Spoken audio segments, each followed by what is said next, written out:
ರೇಣುಕಾ ಸ್ವಾಮಿಯನ್ನ ಅಣುವಾಗಿ ಚಿತ್ರಹಿಂಸೆ ನೀಡಿ ಕೊಲೆಗೈದಿರುವ ಆರೋಪ ಹೊತ್ತಿರುವ ದರ್ಶನ್ ವಿಲವಿಲ ಅಂತ ಒದ್ದಾಡ್ತಿದ್ದಾನೆ.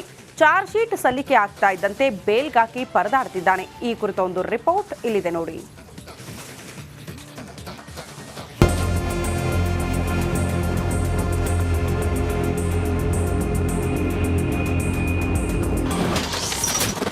ಜೈಲಲ್ಲಿ ಕಾಟೇರ, ಬೇಲ್ಗಾಗಿ ಒದ್ದಾಟ, ಪತಿಯನ್ನ ಹೊರತರಲು ಪತ್ನಿಯ ಪರದಾಟ.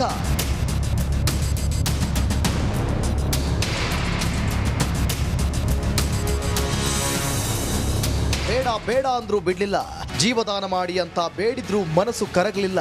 ಚಿತ್ರಹಿಂಸೆ ನೀಡಿ ರೇಣುಕಾ ಸ್ವಾಮಿಯನ್ನ ಪರಲೋಕಕ್ಕೆ ಪಾರ್ಸಲ್ ಮಾಡಿದ್ದ ದರ್ಶನ್ ಅಂಡ್ ಗ್ಯಾಂಗ್ ಸರಿಯಾಗಿ ತಗಲಾಕೊಂಡಿದ್ದಾರೆ. ಇಂಥವರಿಗೆ ಹೀಗೆ ಆಗ್ಬೇಕು ಅಂತ ಹಲವರು ಶಾಪ ಹಾಕ್ತಿದ್ದಾರೆ. ಈ ಮಧ್ಯೆ ಬಳ್ಳಾರಿ ಜೈಲಿನಲ್ಲಿರುವ ದರ್ಶನ್ ವಿಲವಿಲ ಒದ್ದಾಡ್ತಿದ್ದಾನೆ. ಬಳ್ಳಾರಿ ಸೆಂಟ್ರಲ್ ಜೈಲಲ್ಲಿರೋ ದರ್ಶನ್ನ ಎರಡನೇ ಬಾರಿಗೆ ಪತ್ನಿ ಭೇಟಿಯಾಗಿದ್ದಾರೆ. ಸಹೋದರ ದಿನಕರ್ ತೂಗುದೀಪ್ ಹಾಗೂ ಸಂಬಂಧಿಯೊಂದಿಗೆ ಬಂದ ವಿಜಯಲಕ್ಷ್ಮಿ ಕಾಟೇರನಿಗೆ ಧೈರ್ಯ ತುಂಬುವ ಕೆಲಸ ಮಾಡಿದ್ದಾರೆ. ಇದೇ ವೇಳೆ ಚಾರ್ಜ್ ಶೀಟ್ ಸಲ್ಲಿಕೆಯಾದ ಹಿನ್ನೆಲೆ ಜಾಮೀನು ಪಡೆಯಲು ತಯಾರಿ ನಡೆಸಿದ್ದಾರೆ. ದರ್ಶನ್ ಜೊತೆ ಮಹತ್ವದ ಮಾತುಕತೆ ನಡೆಸಿದ್ದು ಚಾರ್ಜ್ ಶೀಟ್ ಸಲ್ಲಿಕೆಯ ಅಂಶಗಳ ಬಗ್ಗೆ ದರ್ಶನ್ಗೆ ಮಾಹಿತಿ ನೀಡಿದ್ದಾರೆ ಎನ್ನಲಾಗಿದೆ. ಬಳಿಕ ವಕೀಲರ ಜೊತೆ ದರ್ಶನ್ ಫೋನಿನಲ್ಲಿ ಮಾತುಕತೆ ನಡೆಸಿದ್ದು ಶತಾಯಗತಾಯ ಬೇಲ್ ಪಡೆಯಲು ಓಡಾಡ್ತಿದ್ದಾರೆ. ಮೊದಲೇ ವಿಜಯಲಕ್ಷ್ಮಿ ಜೊತೆ ಬೇಲ್ ಅರ್ಜಿ ಕಳಿಸಿದ್ದ ವಕೀಲರು ದರ್ಶನ್ ನೊಂದಿಗೆ ಸಹಿ ಹಾಕಿಸಿಕೊಂಡಿದ್ರು. ವಿಜಯಲಕ್ಷ್ಮಿ ಹಾಗೂ ದಿನಕರ್ ಸಹಿ ಪಡೆದು ಹೋದ ಬಳಿಕ ಜೈಲಿಗೆ ಬಂದ ನೋಟರಿ ಜೈಲು ಅಧಿಕಾರಿಗಳ ಸಮ್ಮುಖದಲ್ಲಿ ಬೇಲ್ ಅರ್ಜಿ ಹಾಗೂ ಅಫಿಡವಿಟ್ ರೆಡಿ ಮಾಡಿದ್ರು. ಒಟ್ಟಾರೆ ದರ್ಶನ್ ಹೊರತರಲು ವಿಜಯಲಕ್ಷ್ಮಿ ಭಾರೀ ಕಸರತ್ತು ನಡೆಸುತ್ತಿದ್ದು ಜಾಮೀನು ಸಿಗುತ್ತಾ ನೋಡಬೇಕು. ರೇಣುಕಾರಾಧ್ಯ, ರಿಪಬ್ಲಿಕ್ ಕನ್ನಡ, ಬಳ್ಳಾರಿ.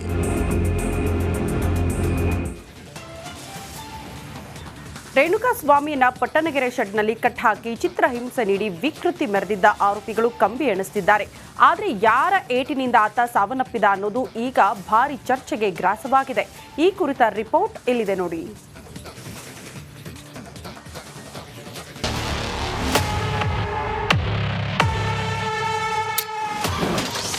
ದರ್ಶನ್ ಏಟಿಗೆ ಪತರಗುಟ್ಟಿದ ರೇಣುಕಾ ಸ್ವಾಮಿ.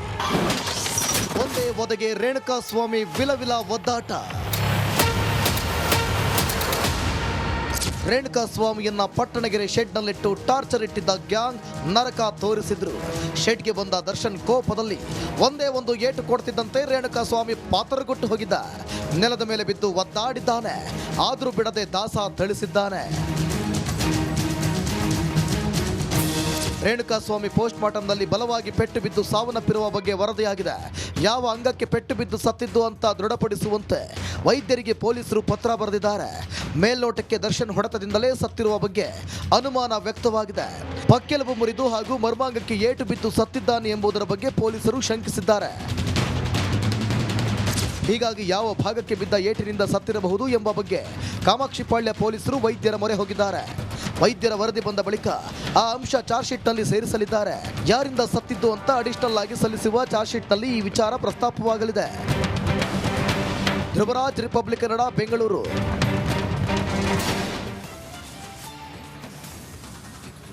ನಮ್ ಗುರು ನಮ್ ಬಾಸ್ ಅಂತ ಹಿಂದಿಂದೆ ಓಡಾಡಿಕೊಂಡು ಕೊಲೆ ಕೇಸಲ್ಲಿ ಲಾಕ್ ಆಗಿರೋ ಫ್ಯಾನ್ಸ್ ಈಗ ಜೈಲಿಂದ ಹೊರಬರೋದಕ್ಕೆ ಒದ್ದಾಡ್ತಿದ್ದಾರೆ.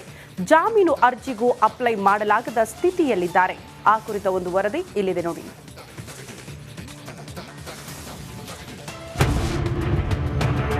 ಬಾಸ್ ಹಿಂದೆ ಹೋದವರಿಗೆ ತಪ್ಪದ ವನವಾಸ.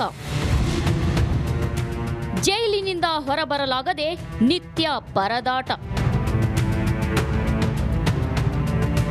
ನಮ್ಮ ಬಾಸ್ ವಿಷಯಕ್ಕೆ ಬಂದ್ರೆ ಸುಮ್ನಿರಲ್ಲ.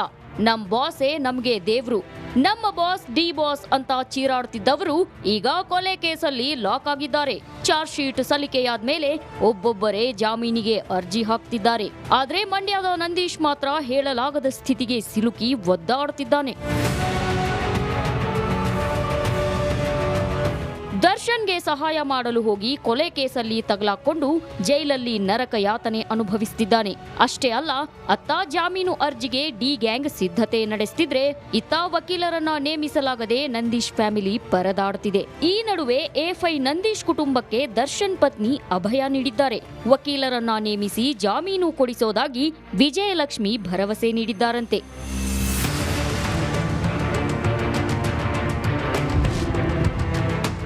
ನಂದೀಶ್ ಕುಟುಂಬದ ಜೊತೆ ನಿಂತ ವಿಜಯ ಇತ್ತೀಚೆಗಷ್ಟೇ ವಿಜಯಲಕ್ಷ್ಮಿ ಭೇಟಿಯಾದ ನಂದೀಶ್ ಕುಟುಂಬ ಬೇಲ್ ವಿಚಾರವಾಗಿ ಚರ್ಚೆ ನಡೆಸಿದ್ದರಂತೆ. ಬೆಂಗಳೂರಿನಲ್ಲಿ ಭೇಟಿಯಾಗಿ ಕೆಲಕಾಲ ಮಾತುಕತೆ ನಡೆಸಿದ್ದಾರೆ. ದರ್ಶನ್ ಪತ್ನಿ ವಿಜಯಲಕ್ಷ್ಮಿ ಬಳಿ ನಂದೀಶ್ ಅಕ್ಕ ನಂದಿನಿ ಅಳಲು ತೋಡಿಕೊಂಡಿದ್ದಾರೆ. ಹೀಗಾಗಿ ಜಾಮೀನು ಕೊಡಿಸುವ ವಿಚಾರದಲ್ಲಿ ವಿಜಯಲಕ್ಷ್ಮಿ ಭರವಸೆಯ ಮಾತು ಆಡಿದ್ದಾರಂತೆ.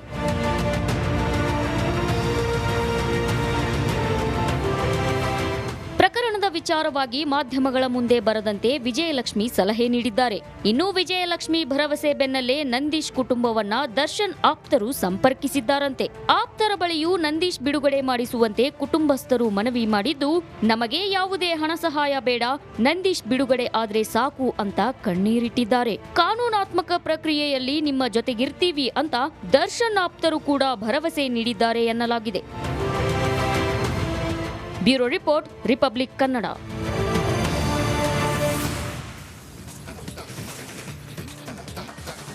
ಯುವತಿಯ ಅತ್ಯಾಚಾರ ಹಾಗೂ ಭೀಕರ ಕೊಲೆಗೆ ಬೀದರ್ ಜಿಲ್ಲೆ ಬೆಚ್ಚಿ ಬಿದ್ದಿದೆ. ಹೋರಾಟದ ಜ್ವಾಲೆ ಜೋರಾಗಿದೆ. ಮಹಿಳಾ ಸಂಘಟನೆಗಳಂತೂ ಬೀದಿಗಿಳಿದಿದೆ. ಆರೋಪಿಯನ್ನ ಗಲ್ಲಿಗೇರಿಸಲೇಬೇಕೆಂಬ ಕೂಗು ಜೋರಾಗ್ಬಿಟ್ಟಿದೆ. ಇದಕ್ಕೆ ರಿಪಬ್ಲಿಕನ್ ಕೂಡ ಸಾಥ್ ಕೊಡ್ತಿದೆ. ಈ ಕುರಿತ ಒಂದು ರಿಪೋರ್ಟ್ ಇಲ್ಲಿದೆ ನೋಡಿ.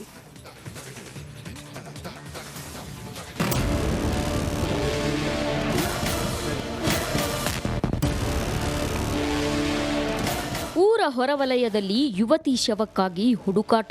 ಮಳೆ ಹನಿ ನಡುವೆ ಪೊಲೀಸರ ತಲಾಶ್. ಏನಾಯ್ತೋ ಅಂತ ನೂರಾರು ಜನ ಜಮಾವಣೆ. ಮತ್ತೊಂದ್ ಕಡೆ ಕೋಲಿ ಸಮಾಜದ ನೇತೃತ್ವದಲ್ಲಿ ಹೋರಾಟದ ಕಿಚ್ಚು.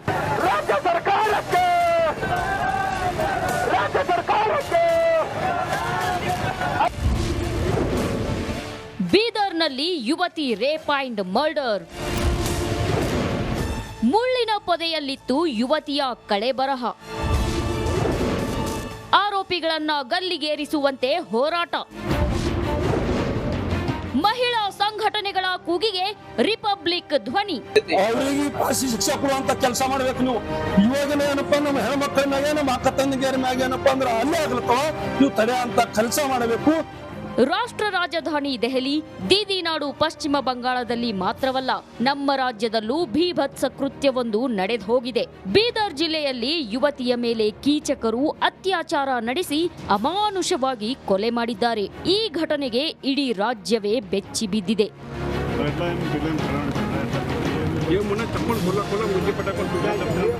ಬಸವ ಕಲ್ಯಾಣ ತಾಲೂಕಿನ ಗುಣತೀರ್ಥವಾಡಿ ಗ್ರಾಮದಲ್ಲಿ ಕಳೆದ 3 ದಿನಗಳ ಹಿಂದೆ ನಾಪತ್ತೆಯಾಗಿದ್ದ 18 ವರ್ಷದ ಯುವತಿ ಕೆಲವೇ ದಿನಗಳಲ್ಲಿ ಶವವಾಗಿ ಪತ್ತೆಯಾಗಿದ್ದಾಳೆ. ಯುವತಿ ತಲೆ ಮೇಲೆ ಕಲ್ಲು ಎತ್ತಿ ಹಾಕಿ ಕೊಲೆ ಮಾಡಿ ಮುಳ್ಳು ಕಂಟಿಯಲ್ಲಿ ಎಸೆದು ಹೋಗಿರುವ ಶಂಕೆ ವ್ಯಕ್ತವಾಗಿದೆ. ಸುದ್ದಿ ಸ್ಫೋಟ ಆಗ್ತಿದ್ದಂತೆ ಕೋಲಿ ಸಮಾಜದ ಬಾಂಧವರು ರೊಚ್ಚಿಗೆದ್ದು ಬೀದಿಗೆ ಇಳಿದ್ರು. ಪಾಪಿಗಳನ್ನ ಗಲ್ಲಿಗೆ ಏರಿಸುವಂತೆ ಆಗ್ರಹಿಸಿದ್ರು. ಜಿಲ್ಲಾ ಬಿಜೆಪಿ ಕಾರ್ಯಕರ್ತರು ಹೋರಾಟಕ್ಕೆ ಸಾಥ್ ನೀಡಿದ್ರು.